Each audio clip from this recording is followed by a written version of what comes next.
महायुद्धाच्या 27व्या दिवशीही हल्ले सुरूच. हिजबुल्लाचा तेल अवीववर हल्ला तर इराणनं इराकमधील अमेरिकी तळांवरती हवाई हल्ले केले. इस्रायलचं लेबनॉनमधील हिजबुल्लाच्या लक्ष्यांवरती हल्ले सुरूच. एका कमांडरला जिवंत पकडलं तर इस्रायलच्या संरक्षणासाठी लेबनॉनमध्ये सुरक्षा व्यवस्था अधिक मजबूत केली. नेतन्याहूंची माहिती. हिजबुल्लाचा इस्रायलवर पुन्हा हल्ला. लांब पल्ल्याच्या क्षेपणास्त्रांनी तेल अवीवला लक्ष्य केलं. हिजबुल्लानं 7 क्षेपणास्त्र डागली. इस्रायलनं सगळी क्षेपणास्त्र रोखल्याची माहिती. अमेरिकी सैन्याचा इराणवरचा हल्ला सुरूच. अमेरिकी सैन्यानं इराणच्या लष्करी तळांना लक्ष्य केलं. अमेरिकी सैन्यानं हल्ल्याचा व्हिडिओही पोस्ट केला.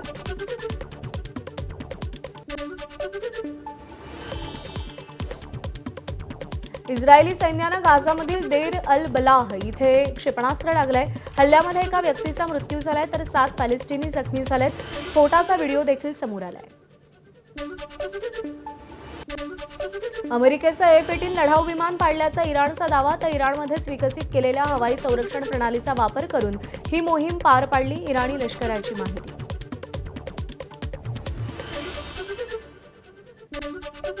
इराणचा दावा अमेरिकेनं फेटाळला. आमचं कोणतंही F-18 लढाऊ विमान इराणनं पाडलं नाही. इराणचा विमान पाडल्याचा दावा खोटा. अमेरिकेचं स्पष्टीकरण. मध्य प्रदेशातील उमरिया जिल्ह्यातील नौरोजाबादमध्ये गॅस सिलेंडरसाठी रांगेत उभ्या असलेल्या नागरिकांवरती मधमाशांनी हल्ला केला. गोदामाजवळील पोळ्यात हालचाल झाल्यानं हजारो मधमाशांचा लोकांवर हल्ला. घटनेत अनेक जण जखमी. बिलावर LPG चार्ज लावणाऱ्यांवर कठोर कारवाई होणार. केंद्रीय ग्राहक संरक्षण प्राधिकरणाचा इशारा. हॉटेल रेस्टॉरंटमध्ये बिलावर LPG चार्ज, गॅस सरचार्ज किंवा इंधन खर्च वसुली बेकायदेशीर. अतिरिक्त आकारणीवर प्राधिकरणाची कठोर भूमिका. इंधनाची ऑर्डर देऊनही कंपन्यांकडून पुरवठा नाही. मिरजेतील इंधन डेपोवर ट्रकच्या रांगा. वाहनांची झुंबड उडाल्यानं दुचाकीसाठी 200 तर कारसाठी 500 रुपयांचं पेट्रोल. पैसे भरून सुद्धा पेट्रोलियम कंपन्यांकडून पुरवठा होत नसल्याचा आरोप. मी स्वतःच काल ऑर्डर टाकली होती 14,000 लिटरची.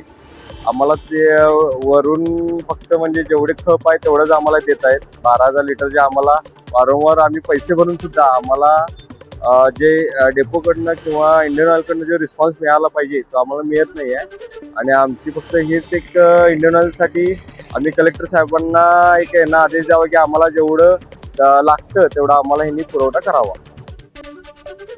नागपूरमध्ये गाडीमध्ये इंधन भरण्यासाठी पेट्रोल पंपावर गाड्यांच्या लांबच लांब रांगा. इंधनाबाबत सोशल मीडियावरच्या दाव्यानंतर अनेक पेट्रोल पंपांवर गर्दी झाल्याचं दृश्य.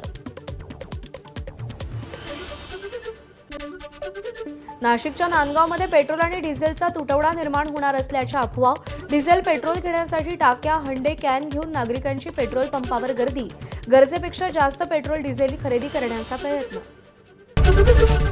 ABP माझा, उघडा डोळे बघा नीट.